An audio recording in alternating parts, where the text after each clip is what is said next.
உங்களுக்கு நிம்மதி உண்டாகுவதாக, தேவனுடைய இரக்கங்கள் அதிகமாவதாக.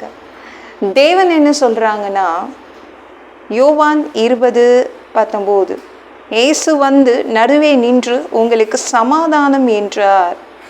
உங்கள் நடுவில் இயேசு வருவாருங்க. அதனால் கலக்கம் போயிடும், பயம் போயிடுங்க, நிம்மதி வந்துடும். இயேசு வருவார். நம்ம இன்னைக்கு உயிர்த்தெழுந்த நாளை கொண்டாடிட்டுருக்கோம். ரிசரக்ஷன் டேவை நம்ம கொண்டாடிட்டுருக்கோம்.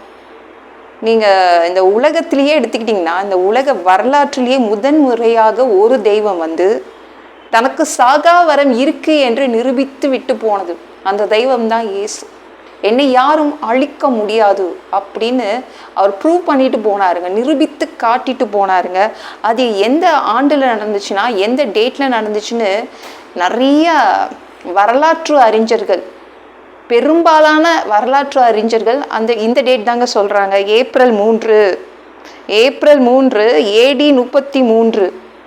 அந்த டைமில் தான், அந்த நாளில், அந்த வருடத்தில் தான் இயேசு அவர் வந்து சிலுவையில் அறையப்பட்டார்.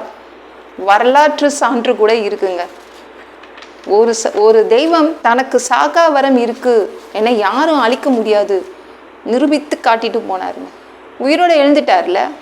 சீடர்கள்கிட்ட அடிக்கடி சொன்னார், நான் செத்துருவேன், என்னை கொலை பண்ணுவாங்க, 3ஆம் நாளில் உயிர் தெழுந்துருவேன் சொல்லிகிட்டே தான் இருந்தார். அதே மாதிரி உயிரோடு எழுந்துட்டாருங்க. இதை மாதிரி எந்த ஒரு தெய்வத்துக்கும் கல்லறைலாம் இருந்ததே இல்லைங்க. 3 நாள், அதுவும் 3 நாள் அந்த உடம்பு கல்லறையில் இருந்துச்சுங்க. இப்போ ஒரு உடம்பு செத்து போன ஒரு பிணம் வந்து 3 நாள் கல்லறையில் இருந்தால் என்ன நடக்கும்? அதோடைய இதயம், மூளை அதெல்லாம் செயல் இழந்துடுங்க. தசை இருக்குல்ல, அதெல்லாம் கடினமாக ஆகிடும். உடம்பு வந்து அப்படியே குளிர்ச்சியாகிடும்.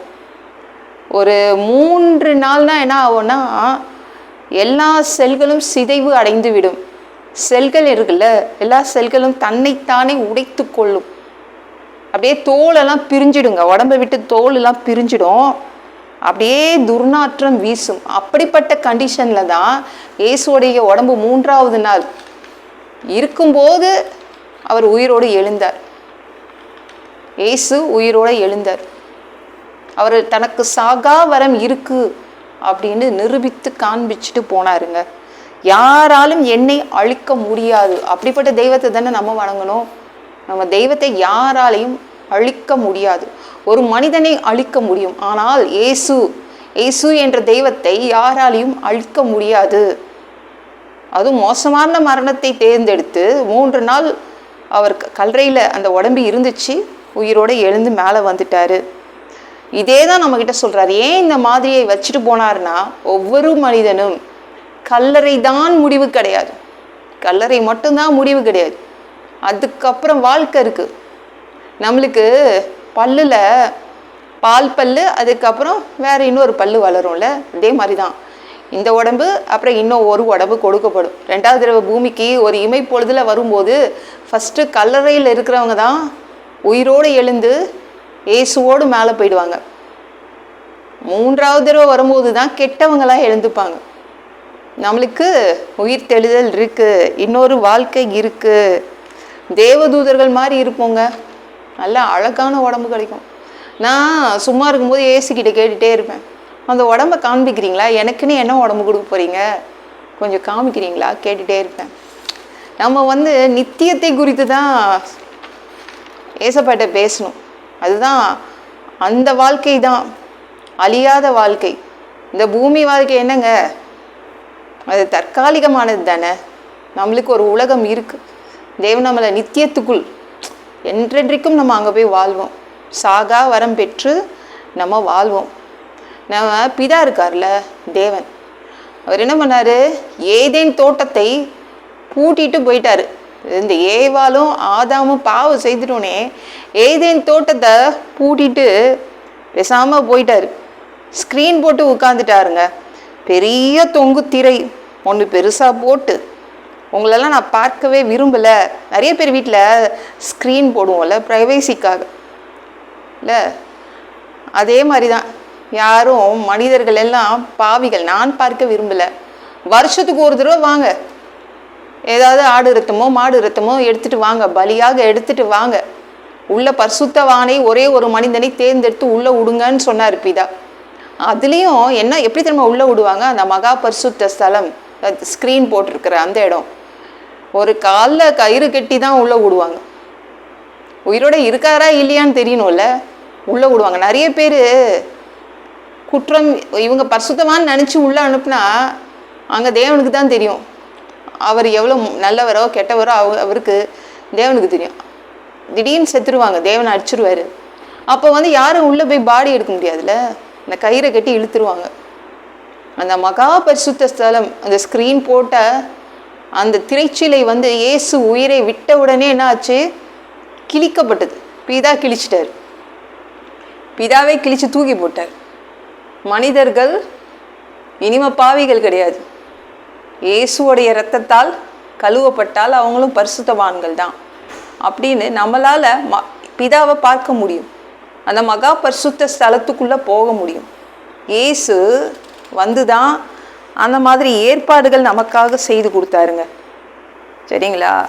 நம்ம ஒரு டவுட் வருதுல்ல, ஏங்க மனுஷனா படித்தார், அவன் சாவறதுக்காகவா படித்தார் அப்படின்னு கேட்குறோம்ல. அவனை நல்லா வச்சுக்க கூடாதா கேட்குறோம். மனிதனை யாருங்க படித்தார்? தேவன் படித்தார். சாவை யார் படித்தது? அதுவும் தேவன் தாங்க படித்தார். சாவையும் தேவன் தான் படைச்சார். நீங்கள் ஆதியாகமம் 2:17 எடுத்து படித்து பாருங்க.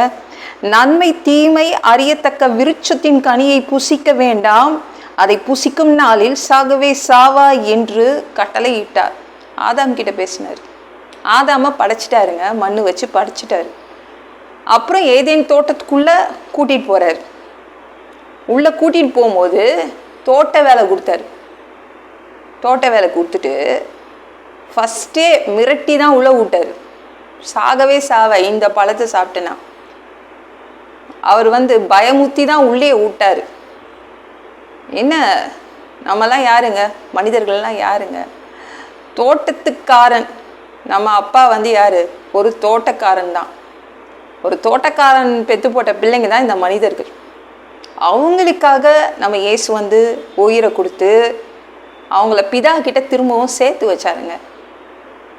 நாம் பரிசுத்தமாக இருந்தால் நம்மளுக்கு அந்த 2வது உடம்பு கிடைக்கும். நம்ம இயேசுவோடு போய் என்றென்றைக்கும் வாழலாம். அந்த வாய்ப்பு நம்மளுக்கு கிடைக்கும். நம்ம பரிசுத்தமாக வாழ்கிறது தான் நம்ம வாழ்க்கையின் குறிக்கோளாக இருக்கணும். ரொம்ப பொல்லாதவருங்க நம்ம தேவன். நீங்கள் ரொம்ப நல்லவர், ரொம்ப அன்பானவர், நம்மளுக்காக உயிரே கொடுத்துட்டாருன்னு நினச்சிட்டு ஏமாந்துடாதீங்க. பாவம் செய்திங்கன்னா நரகத்தில் தூக்கி போட்டுருவார்.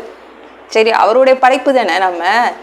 சரி, நல்ல மனிதர்கள் மட்டும் பரலோகத்தில் விட்டுட்டு கெட்டவங்களெல்லாம் உயிரோடு எழுப்பாமலே விட்டுடலாமே. உயிரோடு எழுப்பி நரகத்தில் கொண்டு அப்படியே வாதிப்பார். ஞாபகம் வச்சுக்கோங்க, பொல்லாதவர். நீங்கள் பிசாசுக்கு பயப்படாதீங்க, தேவனுக்கு பயப்படுங்க. தேவன் அவ்வளவு பொல்லாதவர். நரகம்னு ஒன்று வச்சிருக்காரு. அதுக்கு தான் நம்ம பயப்படணும். நம்ம தேவனுக்கு பயப்படுற பயம் இருக்கணும். நிறைய பேருக்கு அந்த பயப்படுற பயம் இல்லை. அவர் தானே, அவர் பாவங்க, அவரே பரிதாபமாக சிலுவையில் தொங்கிட்டு இருக்காருங்க அப்படின்னு நம்ம சொல்லிட்டு போயிடுறோம். ஆனால் அவர் மோசமானவர். அவர் கொடுத்துருவார், நரகத்துக்குள்ளே தூக்கி போட்டுருவார். ஞாபகம் வச்சுக்கோங்க.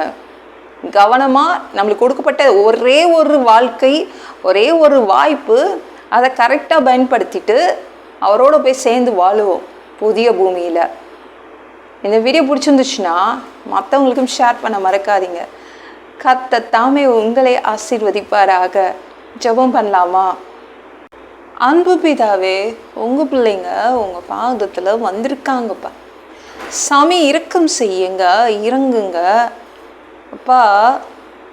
உங்கள் பிள்ளைங்களை நீங்கள் அணைத்து கொள்றீங்கப்பா. உங்கள் பிள்ளைங்களுக்கு ஒரு நிம்மதியை கொடுக்குறீங்க. அவங்க பயத்தை எடுத்து போடுறீங்க, அவங்க கலக்கத்தை எடுத்து போடுறீங்க. அதற்காக நன்றி. எல்லா பொல்லாத பிசாசுகள், ஏவல்கள், மந்திரங்கள், தற்கொலை ஆவிகள், பயத்தின் ஆவிகள், பலவீனப்படுத்துகின்ற ஆவிகள் எல்லாம் இயேசு என்ற பெயரினை கொண்டு துரத்துகிறேன். ஓடிப்போ. உங்கள் பிள்ளைங்களை ரத்த கொட்டிக்குள் மறைச்சிக்கோங்க. பரிசுத்த ஆவியால் நிரப்புங்க. ஞான ஸ்நானம் எடுக்கணும் உங்கள் பிள்ளைங்க. ரட்சிப்பீராக. இயேசுவின் காயப்பட்ட தழும்புகளால் எல்லா வியாதிகளும், எல்லா பலவீனங்களும், கேன்சர் போன்ற வியாதிகளும் சரியாகுவதாக. ஒரு மனிதனா பிறந்தா ஜீவ புஸ்தகத்துல பேர் இருக்கணும்பா. அப்படி இல்லைன்னா அந்த மனுஷனை பிடிச்சி நரகத்துல தள்ளிடுவீங்க. தீ எரிகிற இடத்துல எப்படி போய் வாழ்றது? பரலோகத்துக்கு வர்றதுக்கு ஆசைப்படுறோம். சாமி அடிச்சு உதச்சி திருத்தி பரலோகத்துக்கு அனுப்பிடுங்க. கழுவப்படாத பாவங்கள் எங்ககிட்ட இருந்துச்சுன்னா உங்கள் திரு ரத்தத்தை கொண்டு கழுவி எங்களை பரலோகத்துக்கே அனுப்பிடுங்கப்பா. எந்த ஒரு இமைப்பொழுது நீங்கள் வருவீங்கன்னு இயேசுவை வணங்கி காத்துட்ருக்கோம். சுத்தமாக வாழ்ந்து காத்துட்ருக்கோம். அந்த ஒரு இமைப்பொழுதில் உங்களுக்கு ஒப்பான உடம்பு எங்களுக்கு கொடுக்கப்படும். அதை பெற்றுக்கொண்டு மதிய வானத்தில் உங்களை சந்திக்க வருவோம். அந்த தருணத்தை நாங்கள் இழந்துடக்கூடாதுப்பா. ஒரு மனிதனால் பரிசுத்தமாக வாழ்கிறது கூடாத விஷயம். அதுக்கு கூட உங்கள் உதவி கேட்டு தான் வந்து நிற்கிறோம். 7 வருட அந்த கிறிஸ்து ஆட்சியில் விட்டுட்டு போயிடாதீங்க. பிசாசு நடத்தும் ஆட்சியில் விட்டுட்டு போயிடாதீங்க. 3வது தடவை கூட இந்த பூமிக்கு வருவீங்க. இந்த பூமியின் ஓனராக, சொந்தக்காரராக வருவீங்க. 1000 வருடம் இந்த பூமியில் தங்கி ஆட்சி செய்வீங்க. அந்த பொற்காலத்தை பார்க்க ஆசைப்படுறோம். எல்லாவற்றையும் ஒப்பு கொடுக்குறேன். இயேசுவின் மூலம் ஜெபம் கேளும் பிதாவே. ஆமென். நாளைக்கு பார்க்கலாம்.